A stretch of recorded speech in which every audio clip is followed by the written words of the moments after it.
Bom dia, paz e bem a você neste novo dia que se inicia. O Senhor esteja convosco. Proclamação do Evangelho de Jesus Cristo segundo Mateus. Naquele tempo, Jesus disse aos sacerdotes e anciãos do povo: Que vos parece? Um homem tinha 2 filhos. Dirigindo-se ao primeiro, ele disse: Filho, vai trabalhar hoje na vinha. O filho respondeu: Não quero. Mas depois mudou de opinião e foi. O pai dirigiu-se a outro filho e disse a mesma coisa. Este respondeu: Sim, Senhor, eu vou. Mas não foi. Qual dos 2 fez a vontade do pai?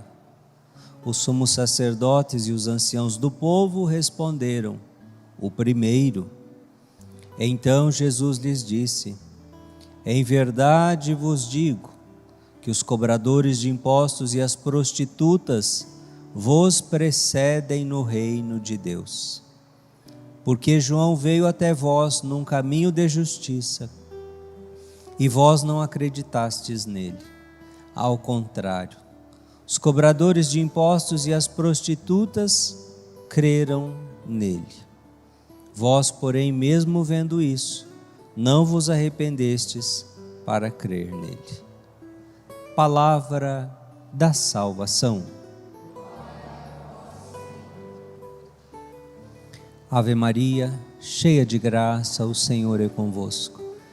Bendita sois vós entre as mulheres, e bendito é o fruto do vosso ventre, Jesus. Santa Maria, Mãe de Deus, rogai por nós, pecadores, agora e na hora de nossa morte. Nossa Senhora da Paz. Meus queridos irmãos e irmãs, primeira leitura, profecia de Ezequiel, onde o povo começou a murmurar contra Deus. O povo começou a reclamar, como que assim, julgando as ações de Deus. A conduta do Senhor não é correta. Então, vejam, meus irmãos, muda o povo, muda a geração, mas parece que o pecado é sempre o mesmo, né? A gente olha para uma sociedade que hoje, ao ver, por exemplo, problemas, violências, sofrimentos, pestes, pandemias, e aí muitas pessoas assim começam até a perguntar: mas onde é que está Deus no meio de tudo isso? Mas por que Deus deixa essas coisas acontecerem?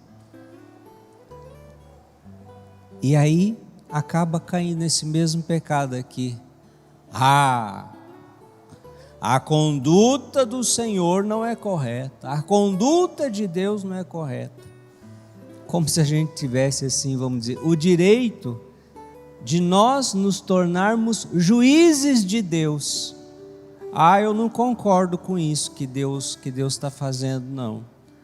Eu não concordo com isso que a palavra de Deus diz. É como esse mesmo povo. A conduta do Senhor não é correta. Quando é que o povo disse isso no Antigo Testamento? Quando eles estavam no cativeiro da Babilônia. Alguém já ouviu falar do cativeiro da Babilônia? Sim ou não? Vocês não sabem nem onde é a Babilônia. É lá onde é o Iraque hoje, viu?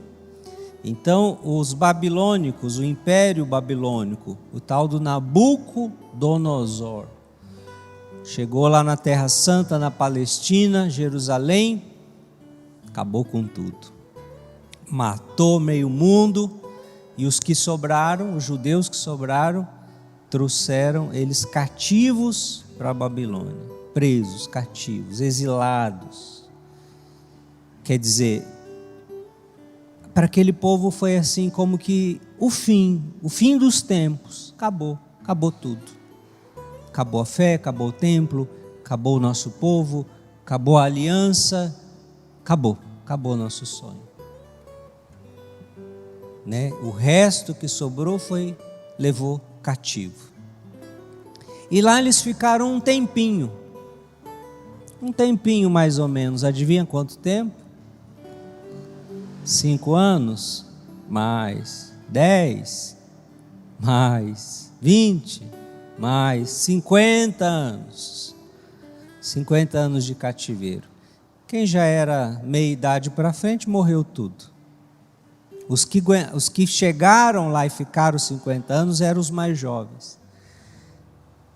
Aí é nesse tempo que esse povo que está lá cativo olha para toda aquela desgraça, para o fim aparente do povo de Israel, da igreja, para eles, no tempo deles, e aí eles começam a conduta do Senhor não é correta. Nós não merecíamos isso. O Senhor está judiando demais. Tem que, pesou muito a mão aí, Senhor. E aí Deus vai responder para aquele povo de cabeça dura. É a minha conduta que não é correta? Ou é antes a vossa conduta que não é correta? Ou seja, Deus faz o povo, em vez de ficar encontrando bode expiatório, ficar procurando culpado, querendo pôr a culpa de tudo em Deus, ou no capeta, ou quem quer que seja, Deus joga luz sobre o verdadeiro motivo dos problemas que estavam acontecendo, das desgraças que estavam recaindo sobre o povo. É a minha conduta que não é correta, ou é a vossa conduta que não é correta? Ou seja, olhe para vocês, olhe para a vida de vocês, olha para o que vocês fizeram lá em Jerusalém, olha para a vida que vocês estavam levando, uma vida de prostituição espiritual, uma vida de idolatria, uma vida de desobediência às minhas leis, uma vida de virar as costas para a minha aliança, e agora vocês vêm dizer que a minha conduta não é correta? E aí Deus vai deixar as coisas bem claras. Quando um justo se desvia da lei, pratica o mal e morre, é por causa do mal praticado que ele morre. E assim isso serve para nós, meus irmãos. Quando nós nos desviamos da lei de Deus, quando nós nos desviamos dos mandamentos de Deus, nós começamos a praticar o mal. E morremos espiritualmente, que é o pecado. E é por causa do mal praticado que nós morremos. Ou seja, a causa de todos os males não é Deus, não é vontade de Deus, não é que Deus está, pesando a mão. É consequência dos nossos erros, é consequência dos nossos pecados, é consequência das nossas más escolhas. As más escolhas da humanidade. Causa tem consequência. Se eu escolho errado, eu não vou colher o certo. Se eu faço uma escolha longe dos caminhos de Deus, se eu escolho a morte, se eu escolho a desobediência, eu não vou colher vitória, não vou colher vida, não vou colher obediência. Há um nexo entre aquilo que nós optamos e aquilo que nós vamos sofrer como consequência disso. Mas, quando o ímpio se arrepende da maldade que praticou e observa a lei de Deus, conserva a própria vida. Arrependendo-se dos seus pecados, com certeza viverá e não morrerá. Qual é a solução para o mundo? Qual é a solução para a humanidade? Obedecer a Deus, e reconhecer que muitas vezes o mal que hoje nós estamos colhendo é aquilo que nós, enquanto seres humanos, um dia plantamos. Estamos vivendo aí parece que está esturricando o mundo, esse forno, a boca do inferno. E aí o povo já põe a mão na cinturinha, a conduta do Senhor não é correta. Não, mas tá assim porque a gente fez ficar assim. Tá assim porque a gente desmatou, a gente poluiu, a gente desgastou, né, os recursos naturais, que são finitos, que são limitados. E tudo isso, a conta chega. Tudo isso tem um preço. Claro, a gente fala nós, mas quem está embaixo, né, na cadeia, na base, tem menos culpa de que quem tem o poder lá em cima de mudar todas as coisas. Mas, meus irmãos, seja de uma forma ou de outra, acolhamos esta palavra de Deus hoje também para nós. E procuramos perceber na nossa vida o quanto muitas vezes também, em vez de ficar tentando botar a culpa em Deus por causa dos males, dos problemas, a gente reconheça, né? Que muitas vezes é a nossa conduta, é a conduta do ser humano que não é correta. Se nós nos desviamos da justiça e praticamos o mal, nós colhemos a morte. São Paulo nos ensina tão bonito a aspirarmos o amor, vivendo em harmonia, procurando a unidade. E aqui ele fala uma coisa fantástica: não façais nada por competição ou vanglória, mas com humildade, cada um julgue o outro mais importante. A gente sabe que a vanglória é um dos 7 pecados capitais. E o mundo a gente já sabe, né? Não adianta a gente. O mundo, um dos valores desse mundo competitivo nosso é a vanglória. O próprio nome diz, né? Glória vã. Por isso vanglória, né? A glória vã. O homem que quer se gloriar, se vangloriar, se colocar num pedestal e se auto-adorar, ou então o mundo me adore, as pessoas que estão ao meu redor me adorem. Essa é a vanglória. E ele está dizendo que essa vanglória não contamine a vida cristã, a comunidade cristã. Não façais nada por competição ou vanglória, mas com humildade. E aí a gente precisa sempre se perguntar, não é isso que eu faço na igreja? Será que está sendo com humildade ou em espírito de vanglória e competição? Porque infelizmente até dentro da igreja tem isso. Verdade ou mentira? Será que a gente faz as coisas para ser reconhecido por vanglória ou em espírito de humildade? Cada um julgue o outro mais importante do que si. Então, por exemplo, é tão bonito quando a gente na comunidade vê o outro crescer, quando a gente dá a oportunidade, quando a gente, por exemplo, compartilha as responsabilidades, os serviços, as funções.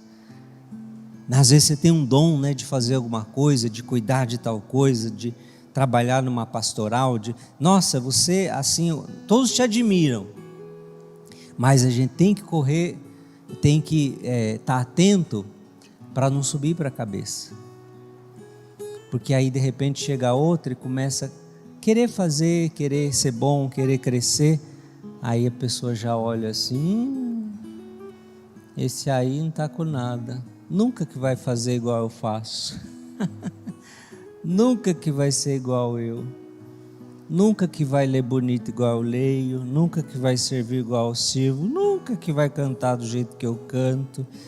E aí a pessoa fica cozinhando galo, né? Ela não dá espaço, ela não deixa o outro crescer, ela não deixa o outro viver também a sua oportunidade.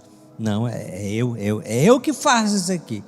Nem vem tentar tomar o meu lugar, que isso aqui é só eu que posso fazer isso aqui, né? Que coisa feia, meu Deus. É essa vanglória, né? Esse espírito de competição. E como o pecado capital que está na alma, a vanglória é um deles, a pessoa não percebe. Ela não percebe. Para ela é assim: estou arrasando, sou o máximo e sou uma pessoa, né, muito bem. Então às vezes é preciso ter sempre esse, desconfiômetro nosso ligado na vida cristã, para que tudo que a gente faça para o Senhor, com profunda humildade, com amor, e procurando em primeiro lugar servir, e nos alegrando com os outros, com os irmãos, que também vão crescendo e se destacando na comunidade. E por último, meus irmãos, os dois irmãos, qual dos dois é você? O do sim ou o do não? Vocês prestaram atenção? Pelo jeito não. Dois irmãos. Domingo passado também foi vinha, né? Os trabalhadores da última hora. Mas hoje o pai chegou para dois filhos, não era operários.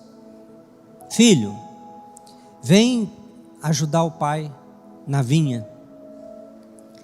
E aí o filho falou o quê? Não vou. Isso no tempo lá de Jesus, na cultura, era uma ofensa, era um escândalo, uma grande humilhação para o pai. Um filho publicamente dizer isso para o pai. Então esse homem foi assim, ali humilhado pelo filho. Mas pensou bem, bateu lá a reflexão, poxa vida, por que eu vou fazer isso? Aquela pessoa meio assim, no início sempre foge da raia, mas depois assim, quando pega o negócio, vai para valer até o fim. Aí ele voltou e falou: pai, você me perdoa, eu estava meio estressado, de cabeça quente. Não, eu vou, sim, eu vou com o senhor. Esse é o primeiro. E o segundo filho, o pai chegou, mesma coisa, vem ajudar o pai na vinha. O que ele falou? Eu vou. Mas depois não foi. Ele falou: eu vou para fazer boniteza, para bancar olha como eu sou exemplar, olha como eu sou uma pessoa maravilhosa. Eu não digo não quando me pede ajuda. Mas depois que o pai saiu, ele eu ir lá me lascar debaixo desse sol, vou nada, já ganhei minha fama, já honrei minha moral, ele que se dane para lá. Ou seja, aí Jesus pergunta: qual dos dois fez a vontade do Pai? Para dizer que na vida espiritual nós também somos como um desses dois filhos.